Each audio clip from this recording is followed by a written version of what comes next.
Shalom jemaat yang terkasih, sungguh bersyukur atas penyertaan Tuhan kepada setiap kita, sehingga kita boleh memasuki tahun yang baru, tahun 2022. Kita akan belajar firman Tuhan yang diambil dari Roma 8 ayat 31 sampai 32. Demikian bunyi firman Tuhan. Sebab itu apakah yang akan kita katakan tentang semuanya itu? Jika Allah di pihak kita, siapakah yang akan melawan kita? Ia yang tidak menyayangkan anaknya sendiri, tetapi yang menyerahkannya bagi kita semua. Bagaimanakah mungkin ia tidak mengaruniakan segala sesuatu kepada kita bersama-sama dengan Dia?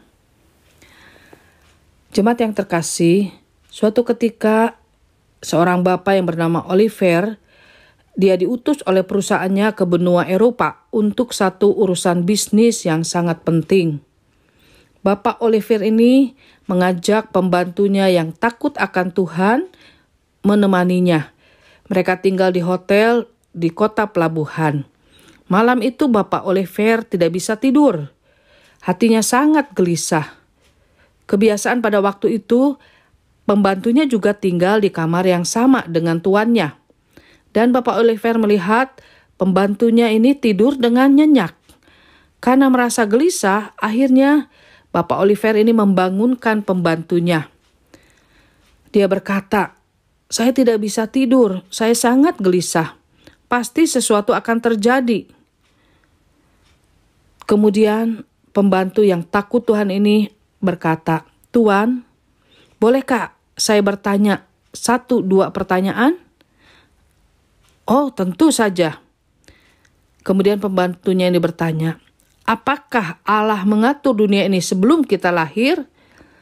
"Ya, tentu Allah mengatur semuanya," jawab Bapak Oliver. Kemudian pembantunya bertanya lagi, "Dan akankah Allah mengaturnya setelah kita meninggal?" Pasti ia akan tetap mengaturnya," kata Bapak Oliver. "Kalau begitu Tuan, mengapa kita tidak mengizinkan Allah untuk mengaturnya sekarang ini juga, hidup kita, masalah kita, bisnis kita?" Iman Bapak Oliver tergugah dengan pemikiran sang pembantu yang takut akan Tuhan ini.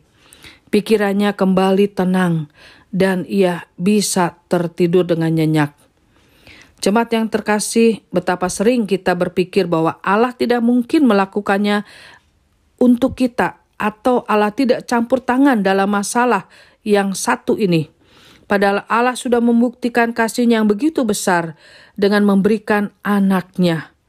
Anaknya saja ia berikan untuk kita, apalagi urusan kita yang lebih kecil. Saat ini, pertolongan dalam hal apakah yang sedang kita butuhkan? Kegelisahan apakah yang menyelimuti hati kita? Apakah kebutuhan kita? Pertolongan apa saja yang sedang kita rindukan? Datang dan katakanlah kepada Allah. Tidak ada permintaan yang terlalu berat untuk Allah lakukan bagi kita selama kita tetap setia kepadanya. Allah tidak akan pernah menyayangkan apapun untuk menolong kita, sebab Ia telah mengatakan bahwa Ia mengasihi kita dengan kasih yang kekal, dengan kasih yang tidak pernah berkesudahan.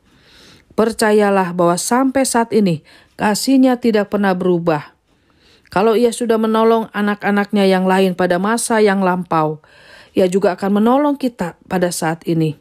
Ia tidak akan pernah membiarkan kita berada di dalam lembah penderitaan selamanya.